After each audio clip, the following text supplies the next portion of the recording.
महाकथा का में हम धीरे धीरे प्रवेश करने जा रहे हैं। कथा की रचयिता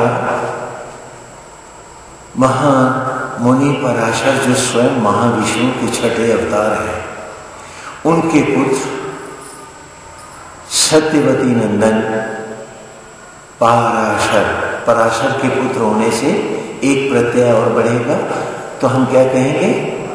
वेदव्यास को पराशर। हाँ, पराशर के पुत्र होने से प्रत्यय। जैसे भरत की संतान होने से एक प्रत्यय बढ़ा, तो हम सब क्या कह रहे हैं? भारत।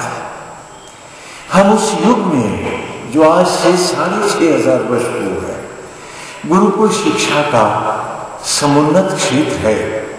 हर व्यक्ति, प्रत्येक व्यक्ति अपने जीवन को सदा सुखी, ईश्वरमय और परमानंदित रखना चाहता है। याद रखो, सुख और आनंद भौतिकताओं के ऋणी नहीं होते। ये मिल जाए तो मैं सुखी हो जाऊं, ये मिल जाए तो मुझे आनंद हो जाए। जो भौतिकताओं के पीछे सुखों को खोजते हैं, वे नहीं जानते हैं कि इस जीवन में तो वो दुख पाते ही हैं, और इनका कर्म फल भोग के रूप में अगली योनियों में, महापतित योनियों में महादुखी रहते हैं। सुख भौतिकताओं का मोहताज नहीं होता है। ये चीज हो जाए, वो चीज हो जाए, ये केवल सिर फिरों की बातें हैं।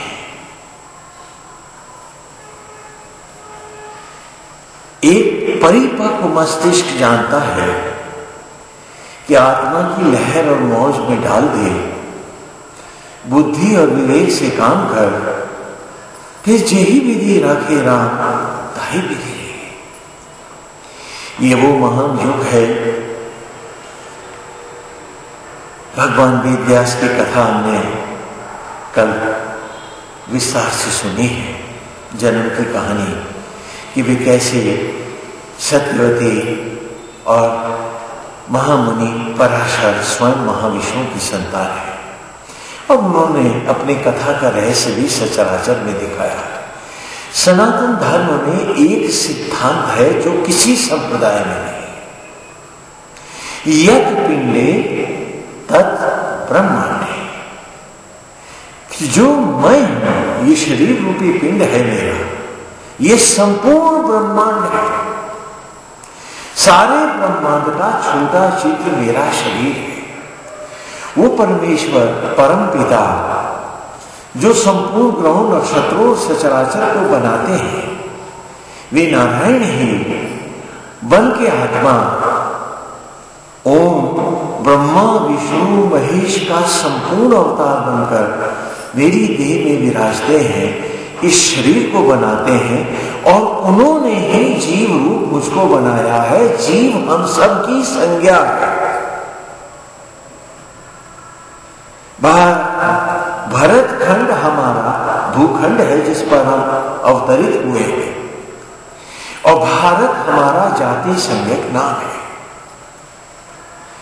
आज नवरात्र है, हम लोग मां की भाव को भरी पूजा अर्चना करते हैं।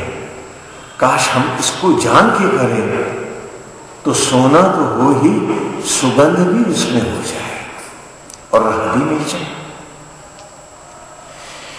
नौ माताएं, नौ दुर्गाओं के रूप में मां भवानी भी आत्मयज्ञ की ब्रह्म अग्नियों के रूप में हम सबके देह में विद्यमान है। सनातन धर्म अध्यात्म को मानता है, फिलॉसफी अर्थात बुद्धि विलास को हम नहीं मानते। ईश्वर की राह में मुझे ईश्वर से दूर कदापि नहीं होना है, क्योंकि ईश्वर मेरा चरित्र है, ईश्वर मेरा संकल्प है, ईश्वर मेरा सर्वस्व है, यदि उसको मैं अपने भीतर से अन्यत्र लोकों में फलाने धाम वो लोग इधर उधर भेजने लगूंगा तो मैं अपने चरित्र से, अपनी संकल्प शक्ति से, अपनी आस्था से दूर हटता हुआ बताओ मैं कमजोर बनूंगा, मैं कंफ्यूज होऊंगा, भ्रमित होऊंगा अथवा सत्य पाऊंगा।